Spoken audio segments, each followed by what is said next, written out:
സബ്മിഷനുള്ള notification ഇപ്പോൾ സിയുടെ വെബ്സൈറ്റിൽ വന്നിട്ടുണ്ട്.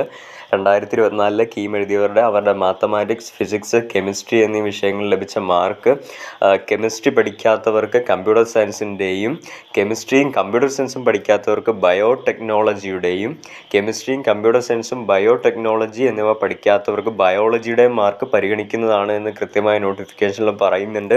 നിങ്ങളുടെ മാർക്ക് ഓൺലൈനായിട്ട് നിങ്ങളിവിടെ സമർപ്പിക്കണം.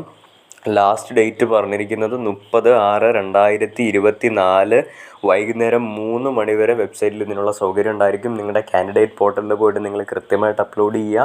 ഓക്കെ, ഇത് അപ്ലോഡ് ചെയ്യാത്ത ആളുകളെ കീം റാങ്ക് ലിസ്റ്റിൽ പരിഗണിക്കില്ല എന്ന് എൻട്രൻസ് കമ്മീഷണർ വ്യക്തമായിട്ട് പറഞ്ഞിട്ടുണ്ട് നോട്ടിഫിക്കേഷനിൽ. നിങ്ങൾ മാർക്ക് അപ്ലോഡ് ചെയ്യുന്ന സമയത്ത് 2, 3, 4 തവണ നിങ്ങൾ വെരിഫൈ ചെയ്യാം.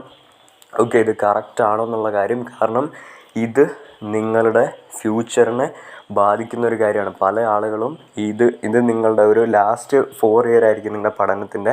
ചില ആളുകൾ മാത്രമേ ഇനി ഹയർ സ്റ്റഡീസിന് പോകുള്ളൂ. സോ നിങ്ങളുടെ ഫ്യൂച്ചറിനെ ഡിപ്പെൻഡ് ചെയ്യുന്നുള്ളൊരു കാര്യമാണ്. എല്ലാവരും ശ്രദ്ധിച്ച് മാത്രം മാർക്ക് എൻ്റർ ചെയ്യുക. Okay, thank you.